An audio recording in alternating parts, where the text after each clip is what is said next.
World Cup.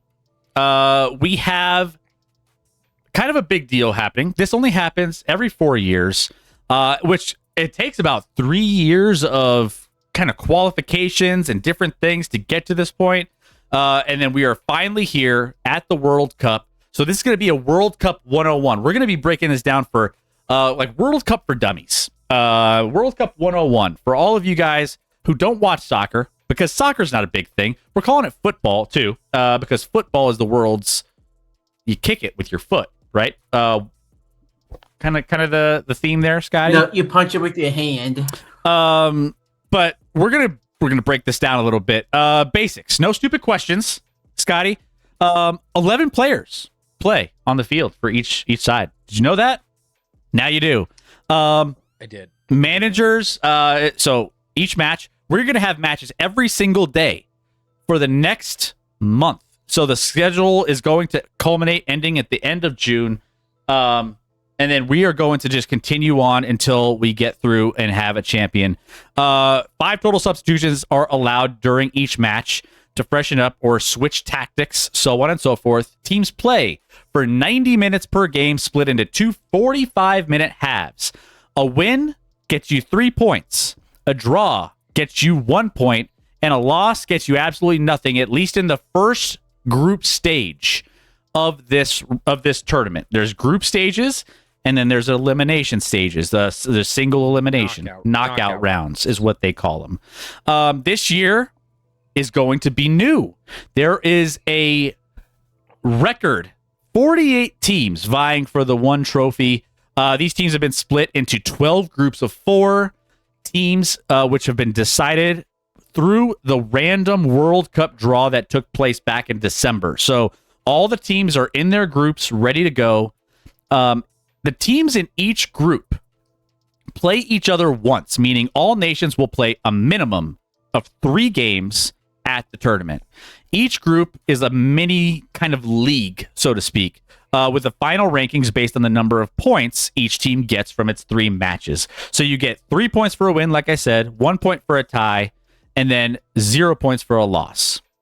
Once the group matches are over, the top 2 nations from each group progress to the knockout rounds.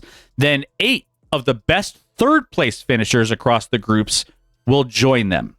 It essentially means we'll have kind of a 32-team knockout stage for what's going to happen into the knockout rounds. They're keeping 2/3 of the teams, basically. Yeah. So moving into the knockout stage. So unless you're in the bottom third, you're making it to the knockout round. And so then once you're in the knockout round, you're in the tournament style. Like, so if you know your March Madness bracket, you know any other sports brackets, this is how this works. And you're in the bracket round of 32. Then you have your matches. There's no tie. No points don't matter at this point. You're going into extra time.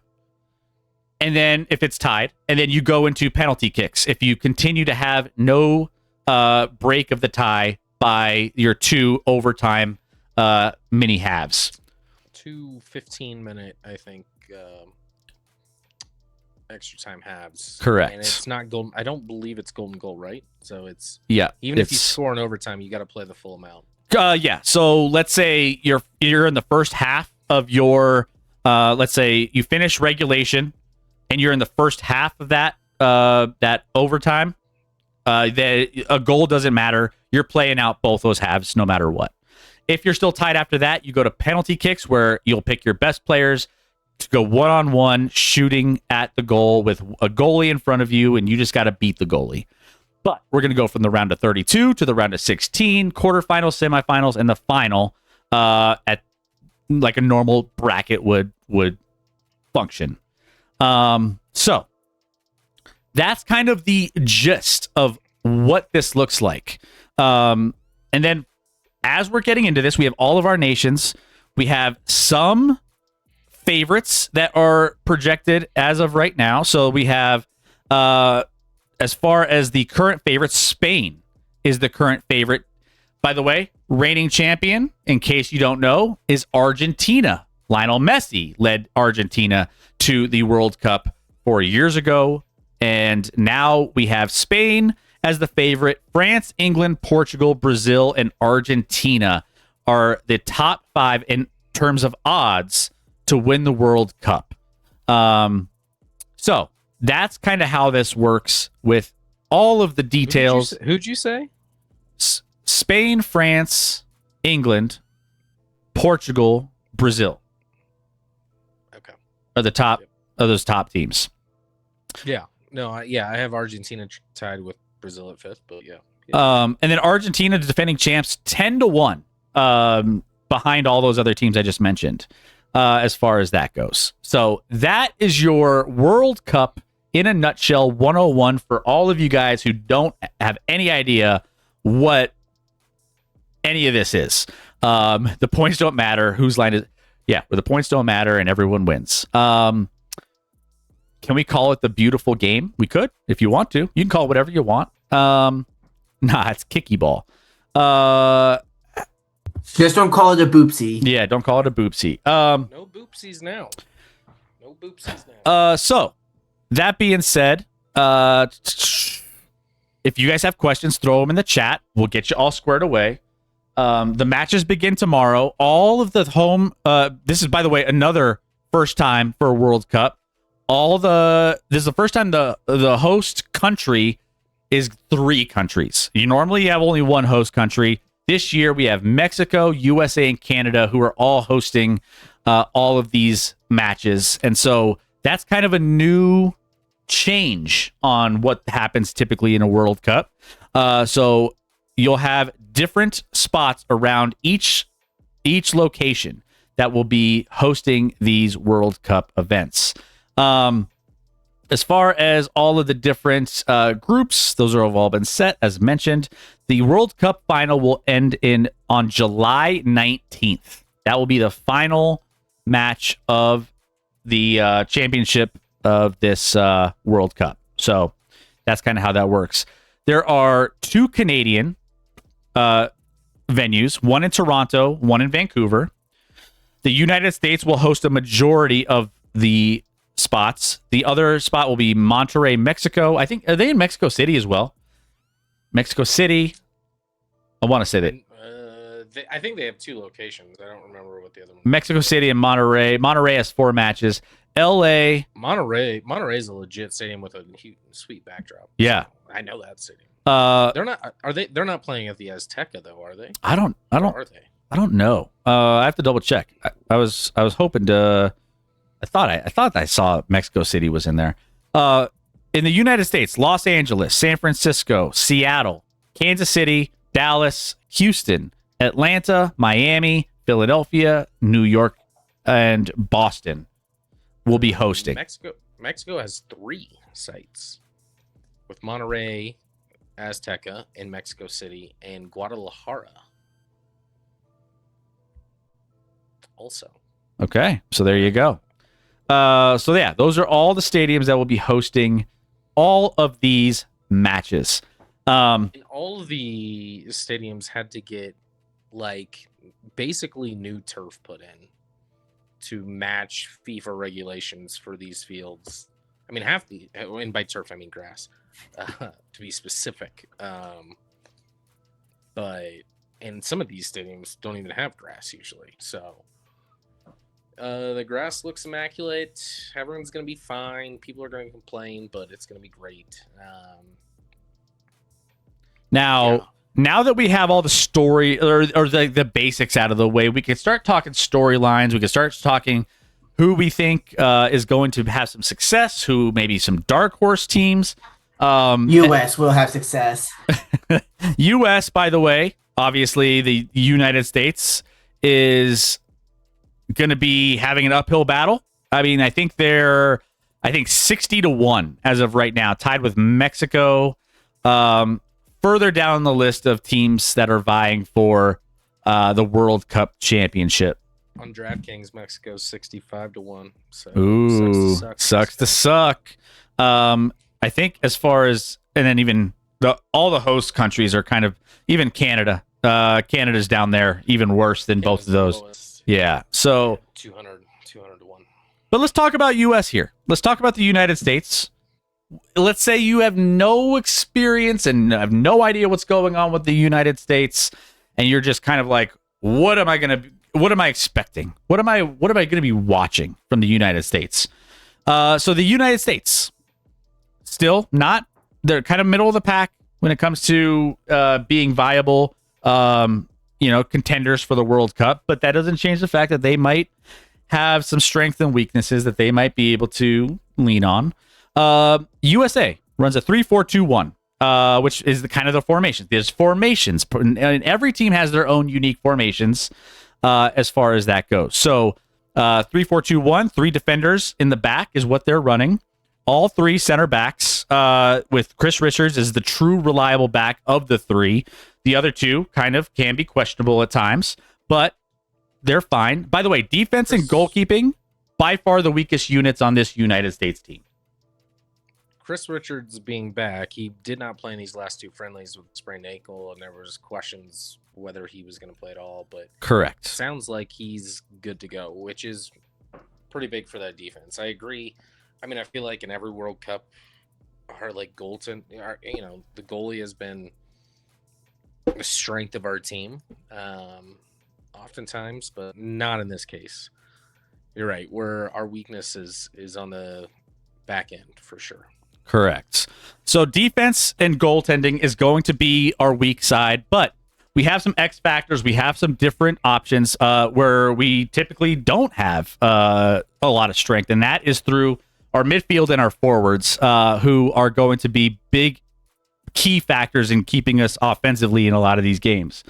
X factors are our wing backs, kind of our outside midfielders, but they kind of they call them wing backs. They're Dest and Anthony Robinson, which Anthony Robinson is the one that scored the banger against the Germans this past friendly, where Jedi is his nickname. So they are going to be kind of your X factors that are going to keep the United States kind of frisky on the outside. Pulisic, biggest name by far on this roster. Most skilled player, he's also attacking alongside Tillman, both attacking mids. So they're kind of in the middle of the field, or kind of towards the middle top of the field. Adams and McKinney hold down the middle. Adams challenges for the best player on this roster, arguably.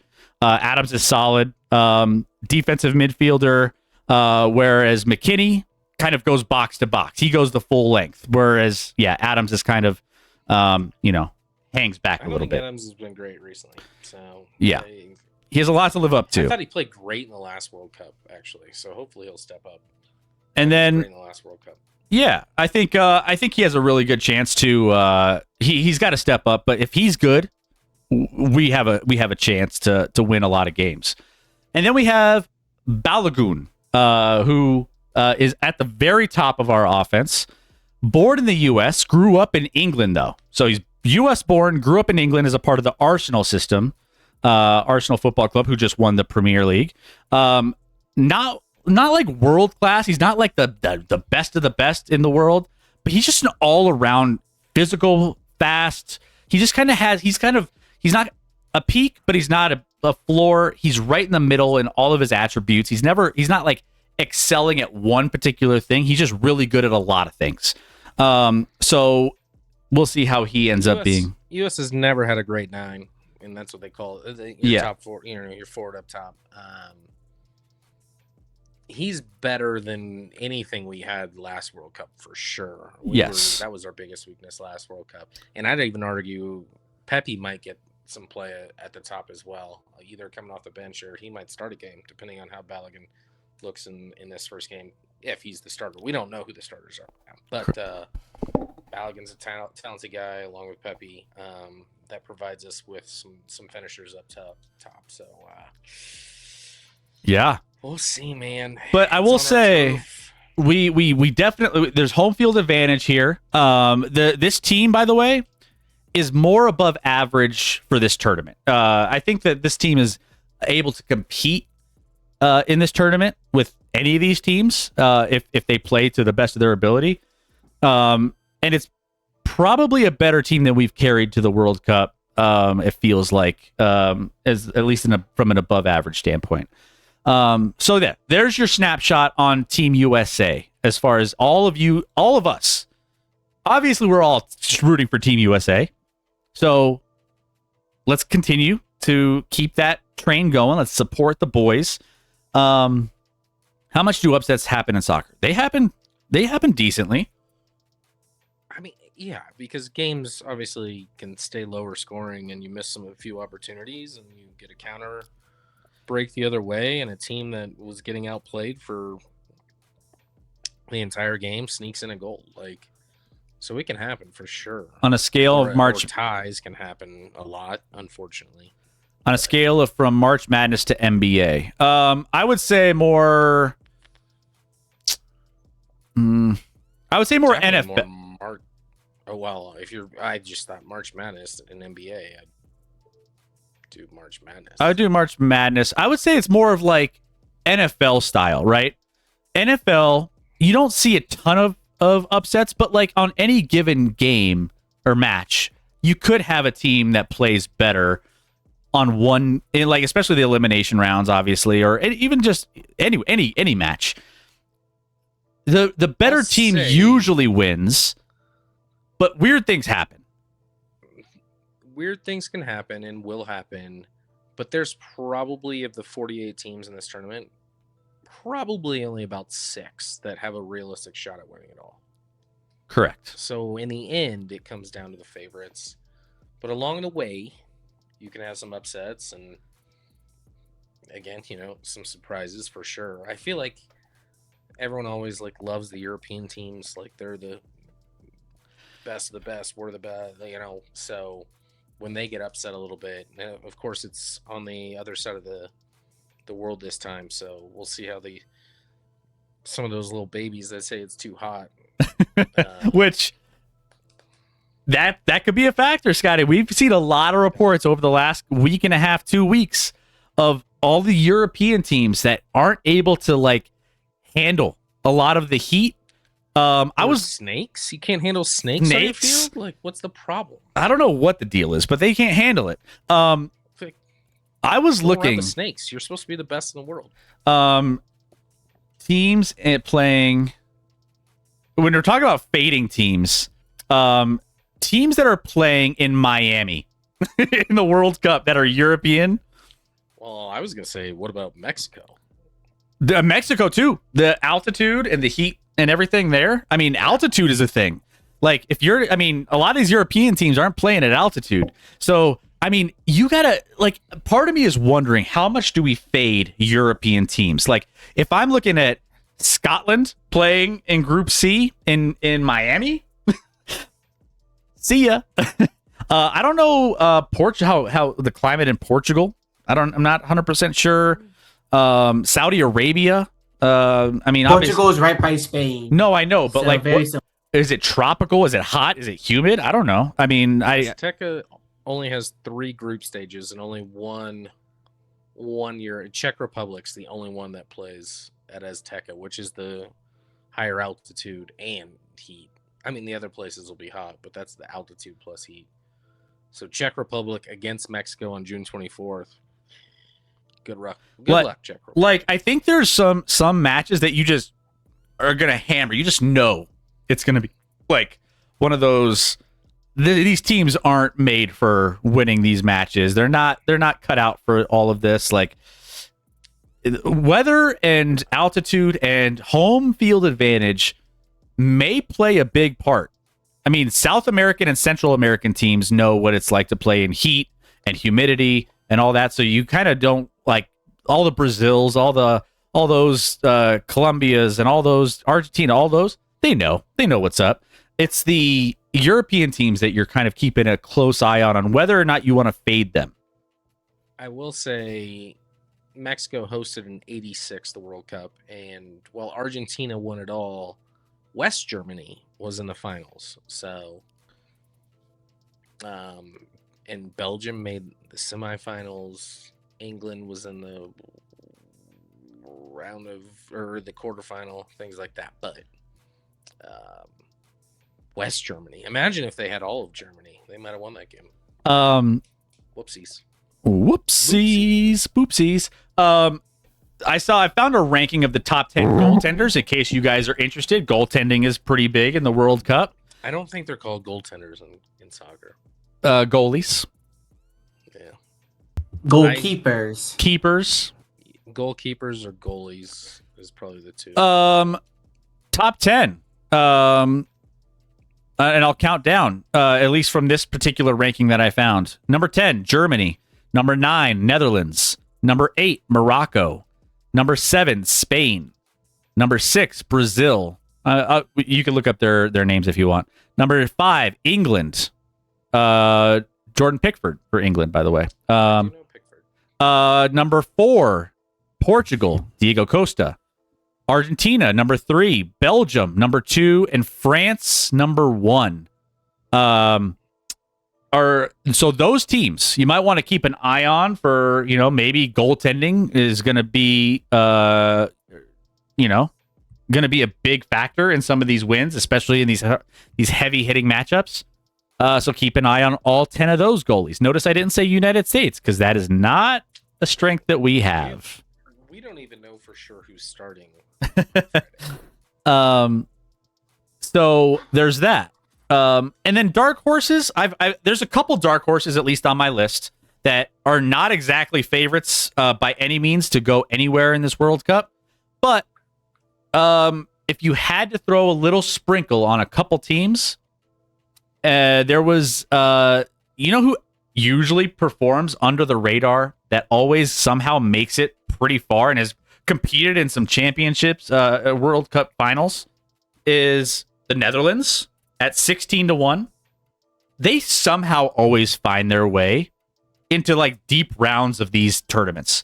They're really built for it. I think they're a team that you might want to keep an eye on at 16-1. Again, they're behind Germany, Argentina, Brazil, Portugal, England, France, Spain. They're not far off from the top of this, but no one's really looking at them, right? Netherlands, keep an eye on them as a dark horse. Morocco has had a ton of chatter. I don't know if I'm buying into the hype of Morocco, but they are 55-1. They can be interesting, but I don't know. I feel like a lot of people are picking like Norway to make it further.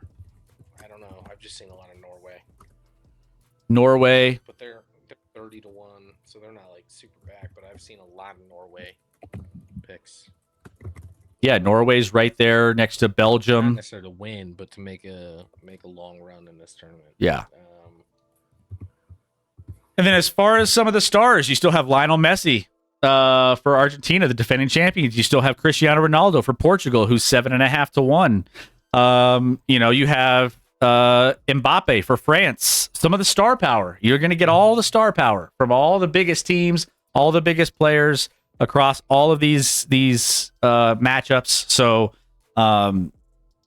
you'll start knowing who the big players are when you see them on the broadcast, and they just start hyping these guys up and showing them on camera for extended periods of time during these matches.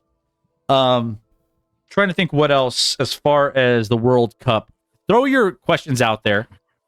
10 Cats or Black Market. Not to get too political, do we need to worry about Iran playing at all? No. I hope not, because my wife is going to a World Cup game that Iran's playing in, so that wouldn't be fun. Yeah.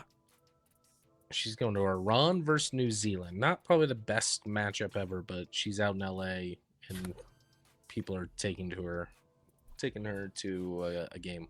So yeah, that'll be exciting. I mean, not too many people get to go to World Cup games. And then if you're able to, do it. I mean, I for sure. By the way, futures for winning the Golden Boot Award, for all you guys who don't know, is the MVP of the tournament, basically. Is it? Scored the most goals, basically. Yeah. Not MVP.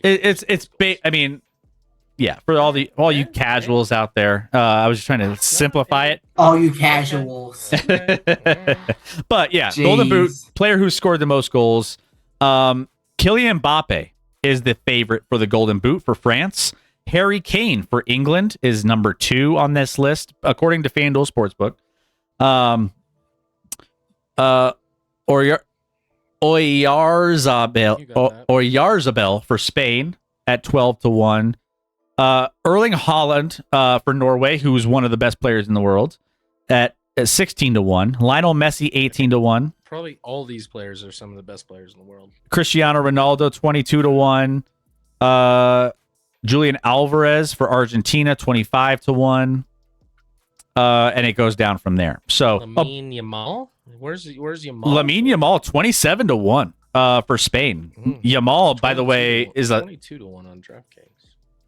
I might have to get some value on that. Yamal, an amazing young talent for Spain, who you'll want to keep an eye on. He's insane. So there you go. Those are anything else, Scotty, I'm missing for this World Cup 101 preview? What you need to know? I mean, we obviously didn't cover everything, but give it a chance, everyone. Give it a chance. Even if you don't love soccer, give it a chance. It's fun. It's exciting. Especially at very least, it'll be funny listening to Chris try to pronounce names. Yeah, sure. He's got no shot. So yeah, we'll figure it out one way or another. So World Cup begins tomorrow. The host countries usually start the tournament. So Mexico will be kicking off this entire World Cup tournament playing South Africa. Then South Korea, Canada. Yep. No, you were right with South Korea. Well, yeah, South Korea and Czechia. Czechia will play tomorrow. Those are the two tomorrow. And then on Friday night, will be Canada and Bosnia, USA, Paraguay. Will be all the hosts countries getting their initial matches in to start everything off. There's also you have all of the festivities. You have the whole concert to get and launch event, kind of opening ceremonies of sorts that will happen as well. But yes, that will be the setup. I'm heading to the Fan Fest this weekend at PNE. What's the PNE? Am I supposed to know what that is? Is that PNE? What is that? The stadium? I assume that's in Toronto, but that's the no, hey, I don't know outside of the Rogers Center any other stadiums in Toronto. I'm sure that's not where they're playing this. Maybe they are. Are they still having ticket issues with the World Cup? I feel like I saw some sort of news where tickets have been a disaster for the World Cup. I want to say I have seen that. Yeah, it was like they're not selling as many tickets as they hoped. Oh, here it is. World Cup tickets. FIFA held back tickets to create an artificial scarcity, launched its own resale platform with a 15% fee for both buyers and sellers, and are now still 180,000 tickets available for purchase. So they're being greedy because tickets aren't expensive enough. You always got to get that bottom dollar. Like, I think someone earlier was talking about, like, maybe it was you, Rick, that mentioned, like, the Knicks can make so much money on Game 6. Yeah, that was me saying ticket that. Prices, but, like, that's true, but not in the way you'd think they would make money, because let's just say professional sports franchises at times will partner with secondary markets to sell them tickets at a certain price and then to move inventory and then get a percentage rollback on whatever they sell. So let's say it's even 50% of their profit margin goes back to the team. If that makes sense. Does that make sense? Yeah. At the very least, if they do the revenue sharing like all these other leagues do, and that's a shitload of money going to all these different owners who are like, yeah, we want this game to go at least 6. Well, yeah, but a lot of people just assume, like, because the Knicks aren't making money on the secondary market, or that's what they assume, but that's probably not accurate. Dude, and Sky used to do the same thing at Coors Field. I did no such thing. I don't even know how I would know this. This is not something we did at Coors Field. That's why. That's why it looked like he was selling so many tickets, because he was actually buying a bunch of them. Scotty's resourceful, you know. What costs more, Knicks finals tickets or the World Cup? Knicks finals tickets by a long shot. Yeah, like the courtside tickets are about the same as a house, like a whole house mortgage from a few years ago. Even for like a World Cup final, Madison Square Garden's gonna be what, 18,000. World Cup final is gonna be, I think it's SoFi, which is probably like 70 plus. World Cup final at MetLife. It's at MetLife? Yeah, the get-in price for this year's final is $2,000. Previous record was around $500 for that, but now it's around $2,000 for this particular go-round. Now, I mean, the cheapest ticket aftermarket for the Knicks in Madison Square Garden for the finals is, so far in the first couple games, the cheapest one on aftermarket is around $8,000 to $10,000, $7,000 to $10,000, and that's the back row, last seat in the house. So yeah, those are quite more. I saw some courtside seats for Knicks selling for. I saw this figure somewhere, and it was a reputable source. $75,000. Insane for like a courtside mid. I saw one at 180,000. Health says in the chat there was a seat that was asking for over $1 million for the final, which is insane. And it's not. Yeah, no shot. The ticket that I spent to watch the Nuggets win their NBA finals, I think it was like $1,200. That's it. I say that's it. But compared to what the numbers that we're talking about here, it was a steal to watch them win their first ever NBA championship. It's crazy out there, folks. All right. What else? Throw your questions about the World Cup in the chat. We're going to probably try to cover some of these matches as we go through. But depending on when the matches happen, if there's any on Sundays or Wednesdays, we will have some schedule changes coming up here very soon. Scotty will be out of the country. Rec will be out of the country. I will be having a child.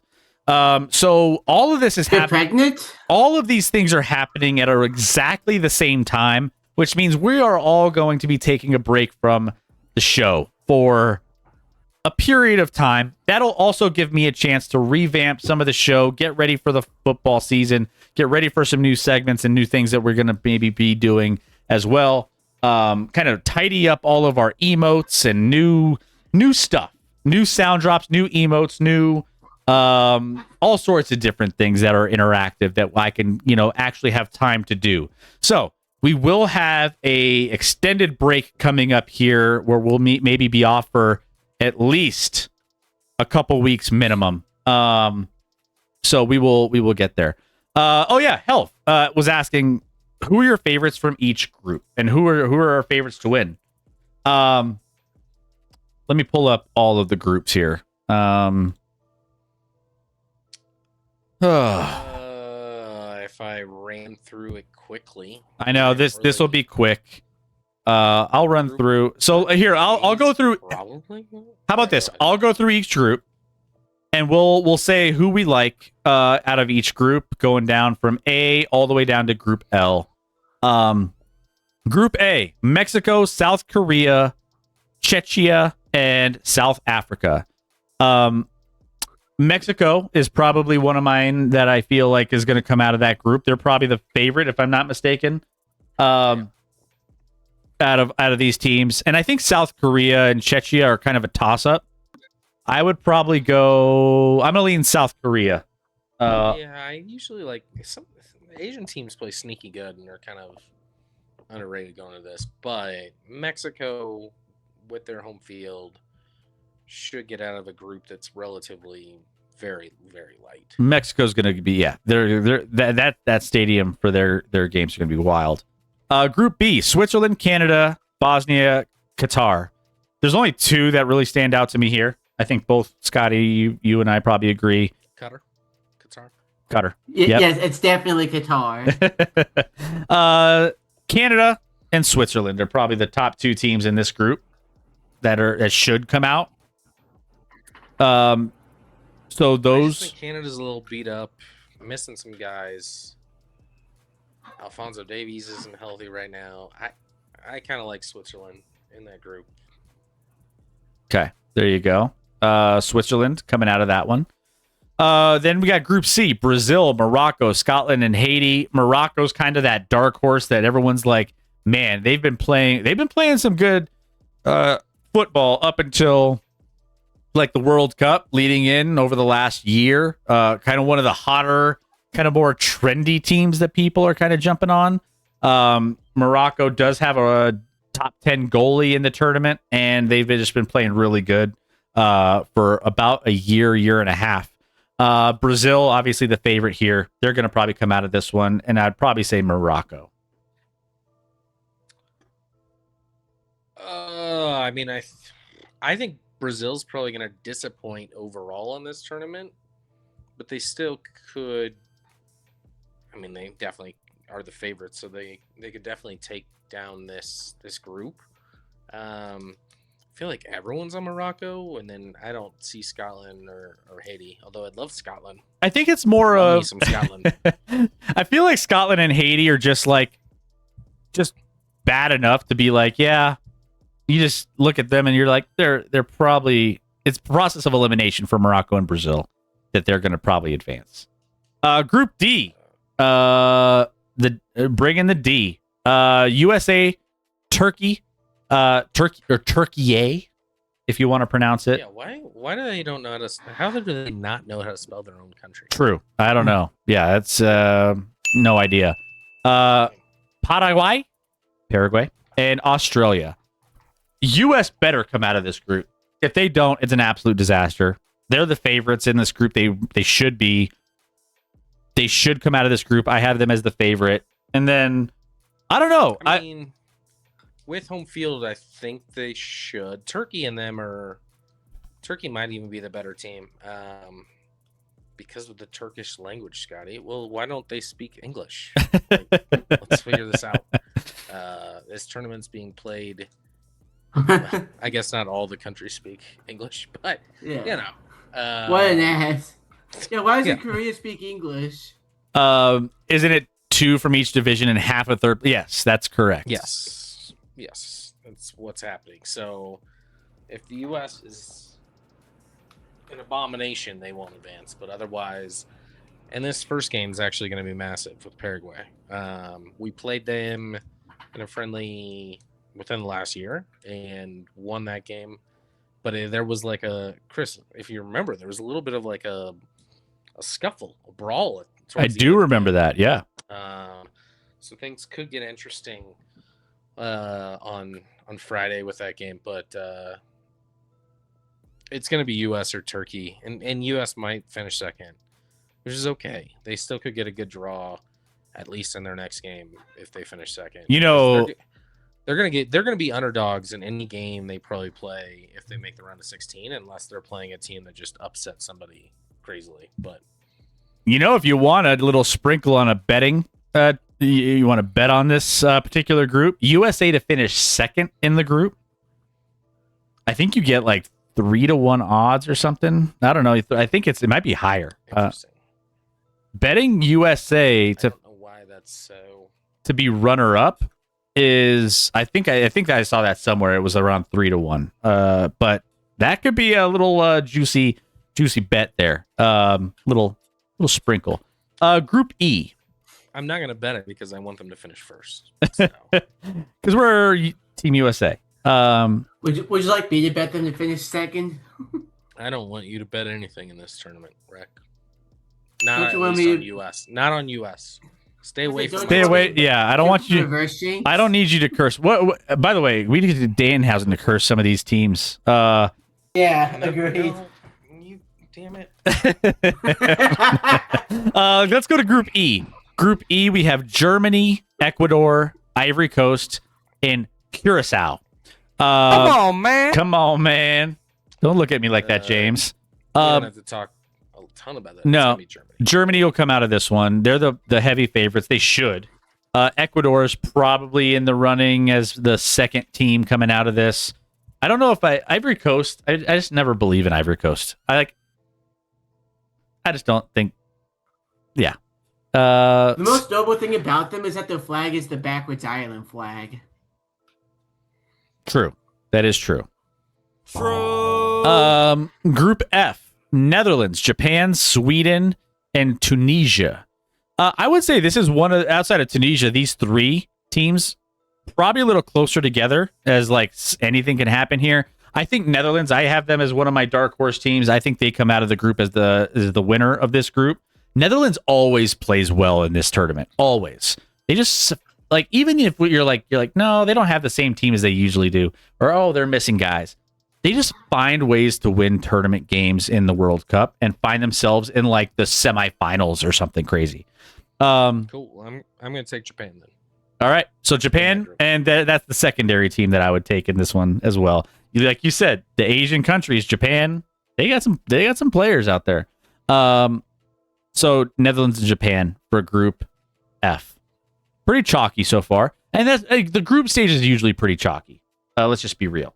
Like that's just kind of how the group stage is. Until you get to the elimination rounds, you kind of just go with the better teams.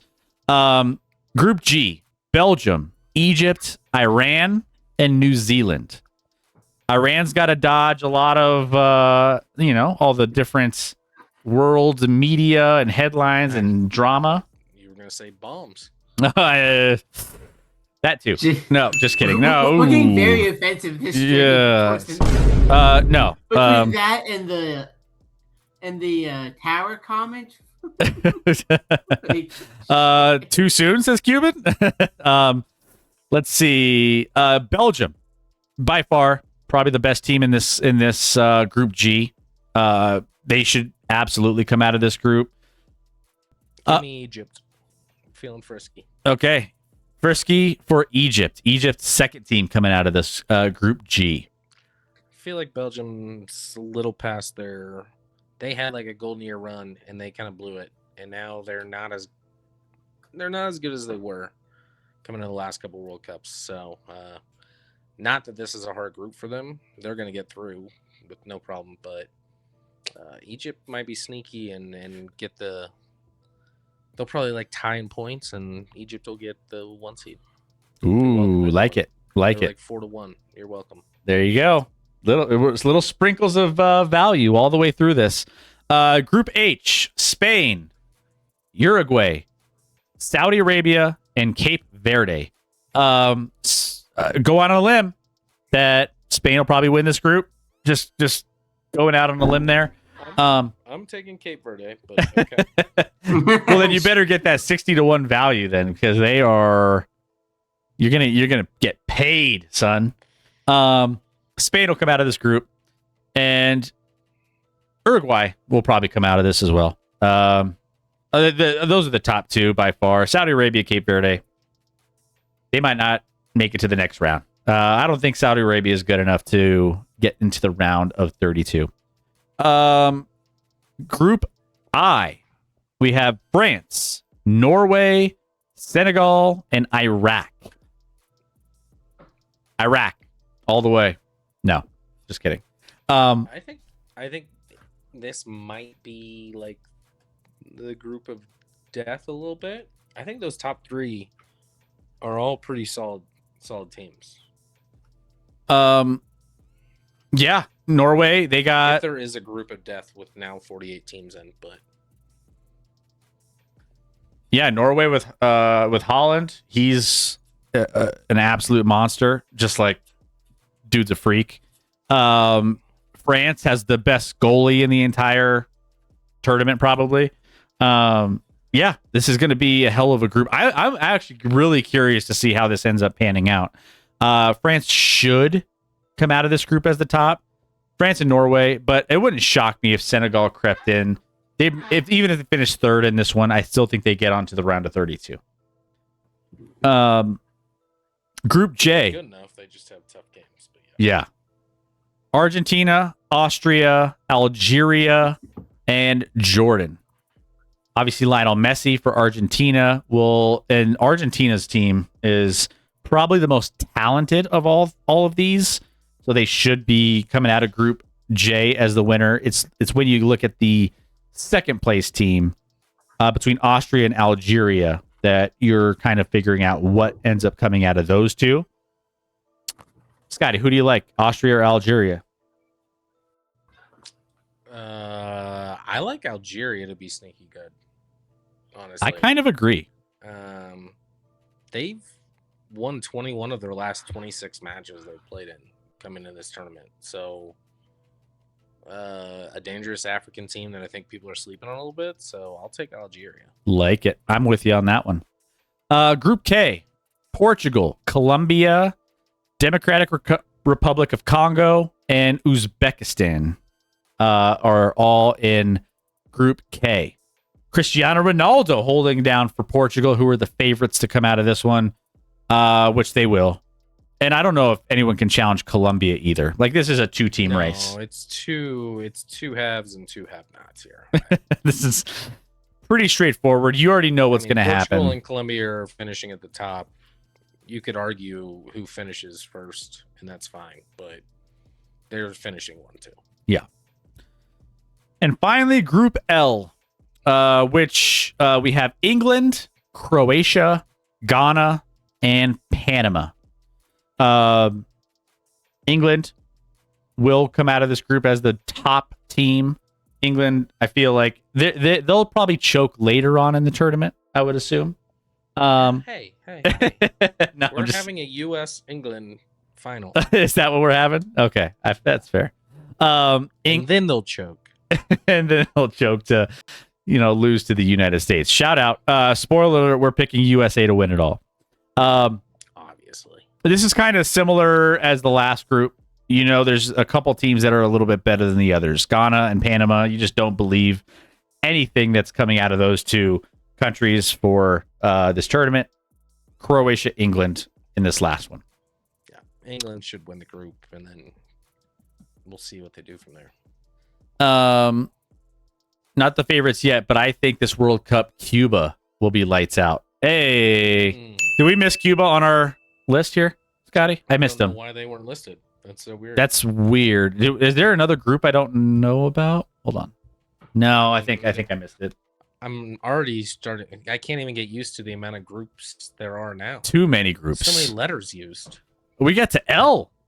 Yeah. I mean, between the NCAA tournament expanding to 350 teams and the FIFA World Cup where they're at, I mean, we're just expanding everything. The college football playoff, expand it. Just keep expanding it all. Just make it. I can't wait for the Vatican City to have their own team in the World Cup. I mean, they might. San Marino. They might be balling, man. I'm not gonna lie. Italy can't make it, but maybe Vatican City can. Hey, maybe San Marino can. Got all hey, you want to talk about get Jesus on that golden boot? You know what I'm saying? Hey, yeah, they got that angel in the outfield vibe for that Vatican City, huh? Angel in the goal. angel in the midfield. Never. I would put your angel at goalie. Yeah. Get those wings on that. Don't give up a single goal. You can't lose a game if you don't give up goals, Chris. That's factually accurate for forever. It is true. So there you go. That's what to look out for this World Cup that begins tomorrow. So, guys, enjoy it. Live in the moment. This is one of those things where it's like, this only comes around every 4 years. Enjoy each and every single. And by the way, if you have an opportunity to watch it in Spanish, you don't even need to understand what's happening.